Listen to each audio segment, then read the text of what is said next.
Is how Alcoholics Anonymous made me an atheist.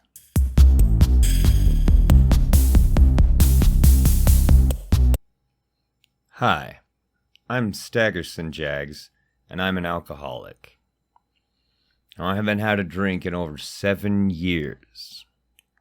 I have not imbibed an alcoholic beverage in over 7 years. And my life is just better for it all the way around. There's no two ways about that. I was a mess. I was a complete fucking mess. I wasn't only an alcoholic, I was also addicted to hard drugs. But alcohol, in my opinion, is a hard drug if you use it that way. The argument can be made that it's much easier to use alcohol in moderation than other drugs, and I understand that, but I'm not a normal person. I'm an alcoholic. And so for me, alcohol very much has the same impact on my life as something like cocaine, heroin, or methamphetamine. In fact, I could almost make the argument that alcohol was worse for me than meth. But that's not what I'm here to talk about today. I want to talk about Alcoholics Anonymous and how it made me an atheist. Now, it wasn't just Alcoholics Anonymous, but, it was definitely one of the bricks in the wall, and some of the key moments for me came in Alcoholics Anonymous. Now, as you may know, Alcoholics Anonymous is a very religious program, okay? Belief in a God is required to do the 12 steps. It's like the first or second step or something like that. I think it's maybe it's the third step. Anyway, during this time, when I was going to Alcoholics Anonymous to try to help me quit drinking, I was also searching for God. I was learning about many different religions, many different spiritual beliefs, and trying to find what I thought was the right one, or trying to find the truth in them. And I was really, really believing in God. But I wanted to find out what God was for sure. I've always had a scientifically inclined mind, but I haven't always had critical thinking skills. But I knew that contradictory facts couldn't all be true, right? You can't have two mutually exclusive facts and have them both be true. And I knew that many God claims were exclusive of one another, because I'd looked at a lot of them. And I'd read quite a bit of the Bible. I'm not going to claim that I read the whole thing ever, but I read a lot of it. And I read a lot of the important parts, I thought. Anyway. And I was still going to Alcoholics Anonymous when I started questioning my faith. Even after I became an atheist, I continued going to meetings for a while. Eventually, I just stopped. Mostly because of the religious stuff. I'll get to that in a moment. One passage in the Bible really struck me, and I believe it had to do with Noah's flood. When God was mad that each person on earth had created their own God in their mind, and that was a bad thing in the Bible. That was considered a bad thing. But then I'd sit in those AA rooms and hear them promote that idea positively, as though that was a good thing. And I guess it could, you can kind of see why. I mean, we have a lot of different people from a lot of different backgrounds all in the same room talking about God. Well, they might all have different conceptions of what God is. But they would explicitly say sometimes that you can literally just make up your own God. And to me, I thought, well, that's not real. If God is real, God exists outside of my imagination, right? I don't need to imagine a God for a God to exist, right? And if I can imagine a God into existence, then what sort of God is that anyway? This doesn't even really make sense. It sounds like we're just turning our care and life over to the power of our own imagination or something like that.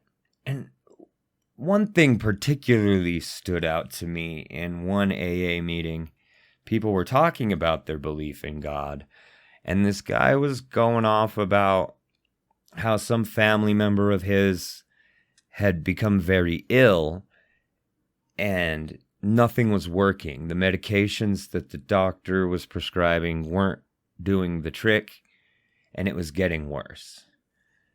And he said that they prayed and they prayed and prayed, and then the doctor changed their medicine and they got better. And because of that, they believed in God.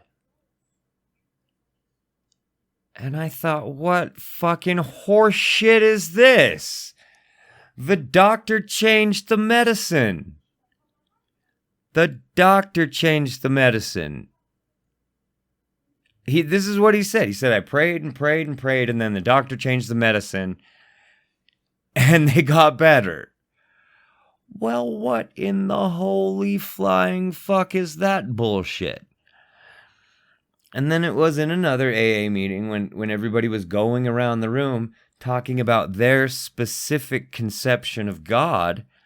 There was 20 people in that room and 22 different versions of God. I can't say that positively convinced me that God wasn't real, but it was really a blow to anything I had. Like, I just realized that it was nonsense. It was all fucking nonsense. People were making this shit up. Literally making it up and saying so. Not just making it up, but making it up and saying, yeah, I made it up. This is the God I made up. If you've ever been to an AA meeting, you've probably heard something along the lines of, your higher power can be a doorknob. A doorknob. They say, oh yeah, your higher power could be anything. If you're an atheist, you can say your higher power is the doorknob. How in the holy blue fuck am I supposed to turn my life over to the doorknob? Or the ocean? Some people would say their higher power was the ocean.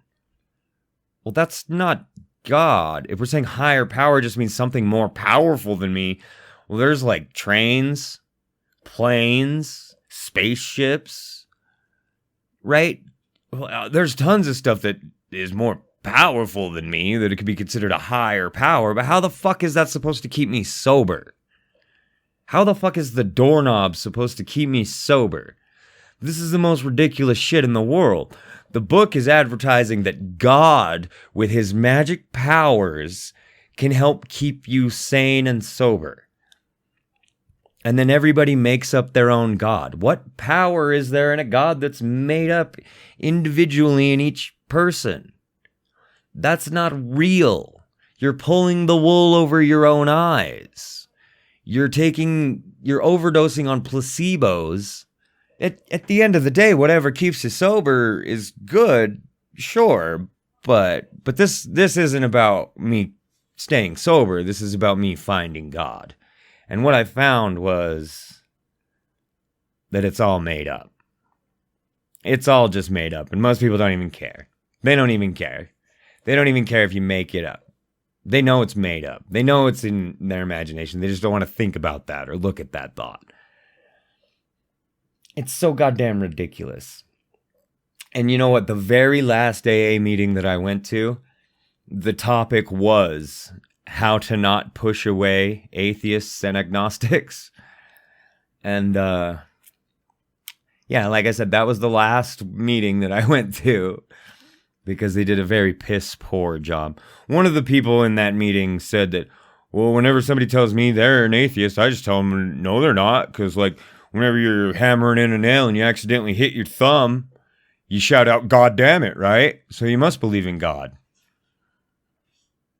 And that was it for me. That was it for me. I never wanted to go to another AA meeting. I never wanted to fucking talk to those people again. I didn't want to tell them I was an atheist. I mean, I had already told people that I was an atheist or an agnostic or whatever at that point in AA meetings. I had opened up about that. And I told people my thoughts. Like I said, I don't think that God did this for you. I think you did this. And I think that you got up off the couch and you decided to come to this meeting and you decided not to drink. You decided to find something better to do with your life, and I don't think God has anything to do with it. If that's whatever conception of God is what drove you to get better, fine. I'm not going to try to take that away from you. But I want to know what's real. I didn't just want to get sober. I wanted to know what was real about God. And none of it is. Nothing is real about God. God isn't real. That's what I learned in AA. You know, they're telling me that God is going to keep me sober, then I need to know that God is real. I don't believe in the placebos. You know what I mean? Like, I know the placebo effect is real, but I want the real medicine. I want the real medicine, not the placebo effect. And I think the real value in Alcoholics Anonymous is the people in there, the camaraderie, the companionship, sharing experience, strength, and hope, that sort of thing. And sometimes I wish I could find a group, a secular group, to have meetings and talk about this stuff, not a 12-step group. And then after I left AA, I started like really questioning the program really hard from the other side. And I probably went way too hard into like starting to think it's a cult and where does all the money go? And I assure you, it's not a cult, okay? But it does exhibit some very strong cult-like tendencies. It does. But it doesn't really fall under the category of a cult because they're just not that controlling of you. They kind of tell you how you should act and what you should do and stuff like that. But it's not like demanding. They don't demand your money. They don't. It's really not a cult. I see a lot of people in the atheist community saying that it is a cult, but I feel like they don't know what the fuck they're talking about, and they're full of shit, and they're dumb and wrong. But it does exhibit some cult-like tendencies, so we'd excuse them for being dumb and wrong about that a little bit. I mean, they're not promoting any specific God. The program isn't trying to get rich off of people. All the money goes back into the program and stuff like that. I mean, I don't really know where it all goes, and I'm sure, you know, it's people involved in the program, and not just people, but alcoholics, so not exactly the fucking cream of the crop of society, if you know what I mean. And they're not, like, no offense, but if I want to look for the smartest, most trustworthy people with the strongest character, I'm probably not going to go pick somebody at random from an Alcoholics Anonymous meeting. You're self-selecting for people who have already fucked their life up in very drastic ways, right? And you know, in looking at it from the other side, from the outside, I started to learn things like there isn't really any statistical evidence that Alcoholics Anonymous or any 12-step program is any more efficacious than literally no program at all. And everyone in Alcoholics Anonymous will tell you, well, I don't know any other way. I've never seen somebody get sober without being in these rooms. And you know what the reason for that is?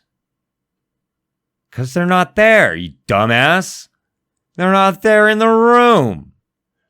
I've been sober for 7 years. I haven't gone to a fucking Alcoholics Anonymous meeting in at least 4 or 5 years. Like, yeah, so they wouldn't know. They don't have any way of knowing that I'm sober without going to their meetings. And sometimes I think maybe I should just go to a meeting once in a while and drop that line so that other people can see that it can be done, you know? But yeah, no, I don't know any other way. It doesn't work for anybody else. You go into an AA meeting of 30 people, and there's 2 people in there who've probably been sober for 30 fucking years, and maybe they drank for 2, you know, and they've made Alcoholics Anonymous their life. And then there's people in there who've been coming in and out for 30 years, relapsing all the fucking time. You got people that'll stay sober for 5 years and then go out and drink again. Like,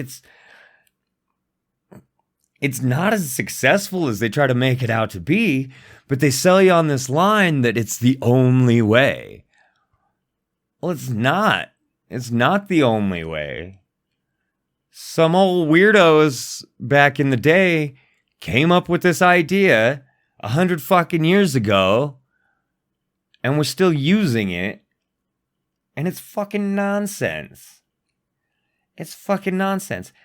They say that Bill asked for whiskey on his fucking deathbed. He was also taking LSD to try to stay off of alcohol, which is fine. I smoke pot. But if I go into a meeting and tell them that I smoke pot, they're going to tell me that I'm not sober. And I'm going to tell them, well, I'm not fucking drinking, and I'm not in fucking jail. So you have your fucking God that you made up and admitted it, and I'll have my fucking weed, okay? And we'll all fucking stop drinking together, except for most of the people in the AA meeting won't stop drinking. They just won't.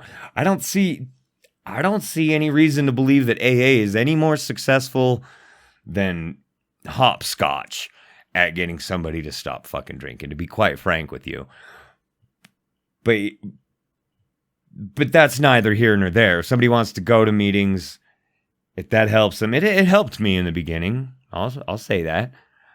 Gave me something else to do. At the very least, I couldn't get drunk until after the meeting, which I often did because there are not very many things that made me want to drink as badly as sitting through a fucking AA meeting and listen to everybody talk about how much they drank all back in the day, you know?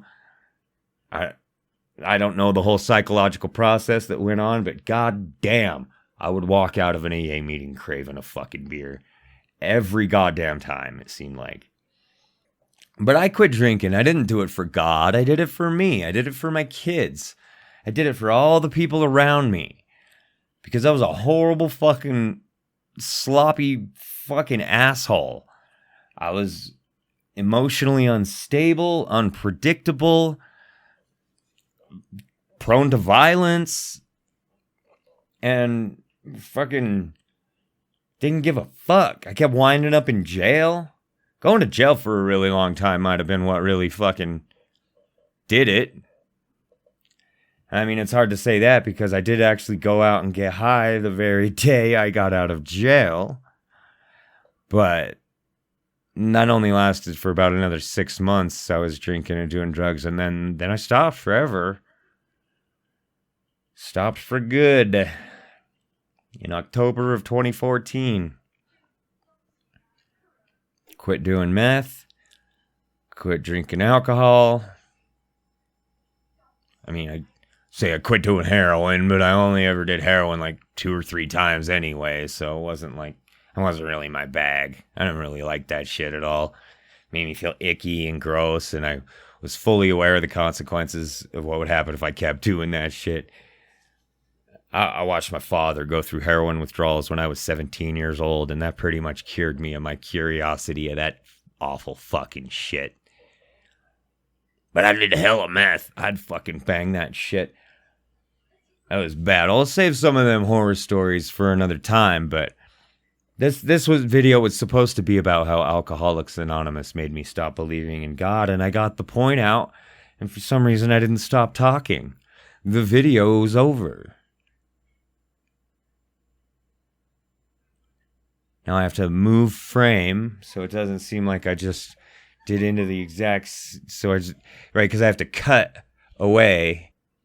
Was that just a rambling fucking thing? Did I say anything of value there? I hope so. I hope I didn't just rant along and waste everybody's time, not make any sense, but... And then do my outro, which is, thanks for watching, everybody. Don't forget to hit like and subscribe. I have a lot of viewers that are not subscribed to my channel, but they're mostly watching my shorts anyway, so it doesn't really matter. But hit the like button. Hit the like button down there. And join my Discord so we can hang out and talk. I'd like to make my Discord a place where like-minded people can hang out and have lighthearted discussions about things that are not that important, and I don't want to argue in there. I'm having a hard time finding any discords that fit that description where people are actually active in there. So what else? I guess that's it. I guess at a certain point in life, there comes a point in every man's life where he has to just end the video.